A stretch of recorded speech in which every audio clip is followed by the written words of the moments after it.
You really believe that the creative spirit ranges on its own out there beyond the boundaries? Yeah, I do.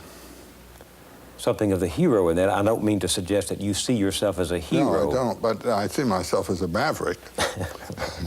So perhaps the hero lurks in each one of us when we don't know it. Well, yes. I mean, our life evokes our character, and you find out more about yourself as you go on.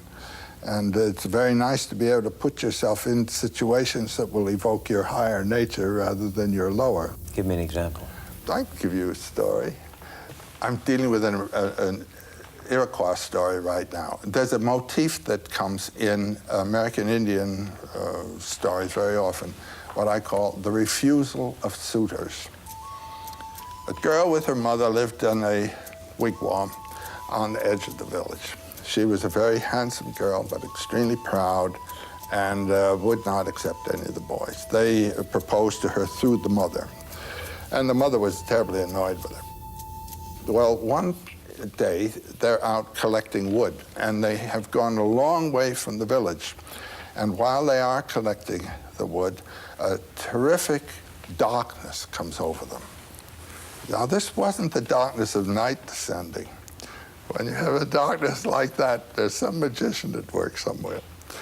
So the mother says, well, let's gather some bark and make a little wigwam, a bark wigwam for ourselves, and collect wood for a fire, and we'd just spend the night here.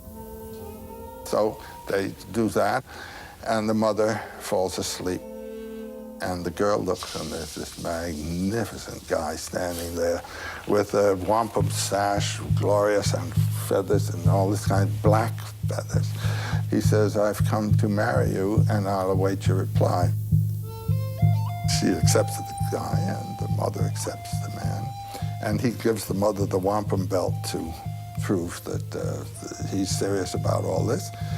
So he goes away with the girl. She has acquiesced. Mere human beings weren't good enough for her, but here's something that really, so she's in another domain. Now the adventure is marvelous. She goes with him to his village, and they enter his lodge. The people in there greet her, and she feels very comfortable about it and all. And then the next day, he says, I'm going off to hunt.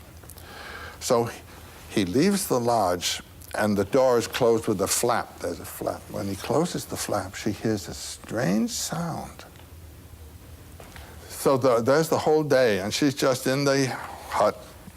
And as evening comes, she hears that strange sound again.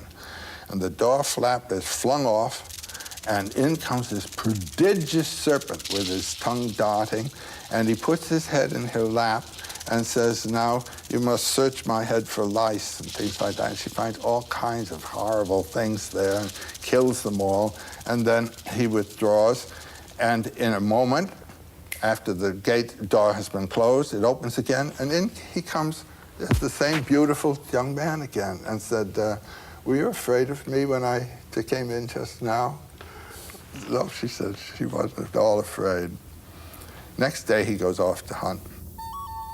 And then she leaves the lodge to gather wood. And the first thing she sees is an enormous serpent basking on the rocks. And then another, and then another. Then she begins to feel very badly, very homesick and discouraged. Then the evening, the serpent, and then the man again. The third day, when he leaves, she decides she's going to try to get out of this place. So she goes out, and she's standing in the woods thinking, and a voice speaks to her, and she turns, and there's a little old man there. And he says, darling, you are in trouble. The man that you've married is one of 7 brothers. They are great magicians. And like many people of this kind, their hearts are not in their bodies. There's a collection of 7 hearts in a bag that is hidden under the bed of the eldest to whom you are married. You must go get that, and then we'll deal with the next part of the adventure.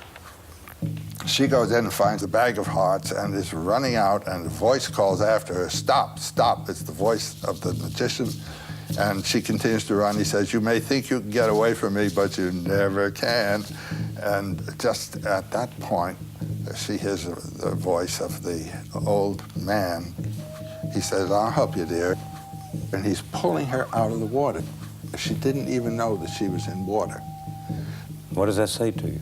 That's to say, you have moved out of the hard land, the solid earth, and are in the field of the unconscious. And she had pulled herself into the transcendent realm and got caught in the negative powers of the abyss, and she's being rescued now by the upper powers. What you have done has been to elevate yourself out of the local field and put yourself in a field of higher power, higher danger, and are you going to be able to handle it? If you are not eligible for this place into which you put yourself, it's going to be a demon marriage. It's going to be a real mess. If you are eligible, it can be a glory that will give you a life that is yours in your own way.